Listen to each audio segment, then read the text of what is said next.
Yo teman-teman semua, nih hujan-hujan kayak begini enakan gue ngopi. Jadi gue sharing hari ini juga sambil ngopi ya guys. Ngopi dulu nih. Anyway, hari ini gue ingin ngejelasin sedikit atau sharing lah ya jatuhnya tentang pertanyaan yang ada di kolom komentar YouTube gue juga. Jadi sempat ada yang nanya, kalau misalkan aset yang ada di dalam reksadana pasar uang itu sudah jatuh tempo atau tenor. Katakan kan ada yang tenornya di bawah dari 1 tahun tuh. Seperti entah itu dari obligasi, sukuk, bahkan mungkin deposito. Nah itu gimana? Apakah secara otomatis kita nanti akan langsung dapat keuntungannya? Jadi otomatis reksadana pasar uangnya kecabut gitu ya. Itu apakah memang gimana gitu. Nah di video ini gue akan coba sharing apa yang gue tahu juga dan gimana cara gue jawabnya ya. Buat teman-teman semua yang penasaran, simak video ini tanpa di skip.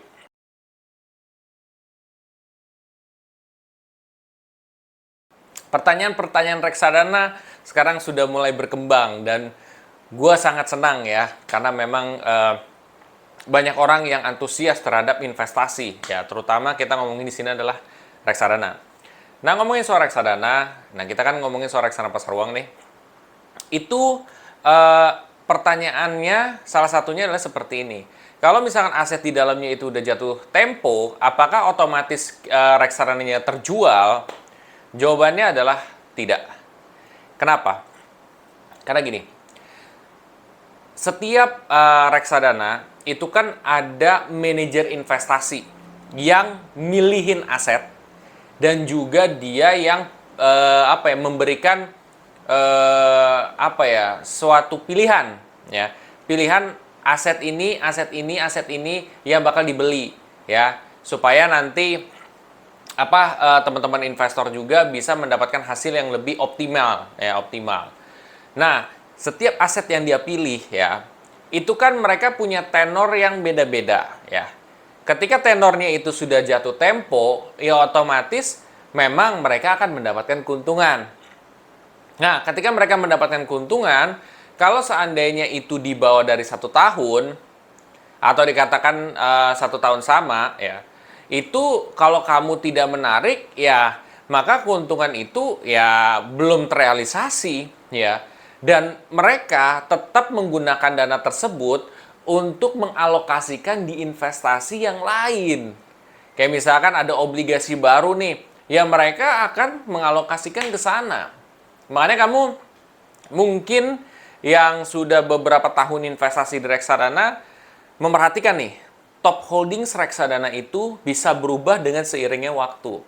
Kenapa bisa seperti itu? Karena ya seperti itu. Jadi dia ketika udah jatuh tempo atau tenornya udah jatuh dan dia udah dapat keuntungan, ya udah nanti dari hasil tersebut dialokasikan buat hal lain. Hal lainnya itu untuk ya investasi di tempat lain. Entah itu berbentuk deposito, entah itu berbentuk obligasi yang lain ataupun sukuk. Ya jadi ada pilihannya tuh banyak ya. Karena ini gue ngomongin soal reksadana pasar uang seperti itu. Itu pun berlaku untuk reksadana saham, reksadana obligasi itu pun juga seperti itu. Jadi asetnya itu bisa berubah. Nah, jadi kalau misalkan kamu invest di reksadana, ya kamu kan pakai tenaga atau bantuan dari manajer investasi. Mereka yang mengalokasikan uang kamu. Ketika dia udah jatuh tempo atau tenornya udah selesai, ya nanti duit itu kalau lo belum tarik, ya udah dialokasin buat investasi lain. Itu sebenarnya intinya. Jadi apakah harus di bawah 1 tahun investasinya? Jawabannya adalah tidak gitu.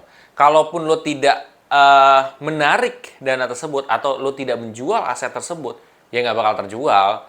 Ya jadi itu akan menggulung lagi karena si manajer investasi bakal ngalokasiin di aset lain. Mudah-mudahan penjelasan gue dapat dimengerti. Kalau misalkan teman-teman semua masih belum paham, coba ulang video gue dan perlahan lagi. Ya, minum dulu. Gue kalau mau ngomong kayak gini tuh sambil gue ketawa loh. Karena gue kayak di sela-sela terus minum gitu. Agak lucu aja sih menurut gue ya. Oke, itu aja sih penjelasan sederhana gue hari ini. Bila teman-teman yang ada di rumah sekarang punya rekomendasi tema atau apapun, coba aja komen di kolom komen di bawah ini. Beberapa hari ke belakang ini, gue coba untuk menjawab komen-komen dari komentar yang ada di YouTube gue. Supaya ya mereka juga bisa mengerti lah atau memahamin investasi secara keseluruhan. Dan bila mana setelah ini kamu juga termotivasi untuk share konten ini karena mungkin kamu juga merasa teman-teman kamu nih butuh tahu nih. Coba aja share di sosial media kamu nih. Misalkan Instagram, Facebook, WhatsApp, Telegram, bebas ya. Sampai jumpa di video selanjutnya. Terima kasih. Cheers untuk kopi.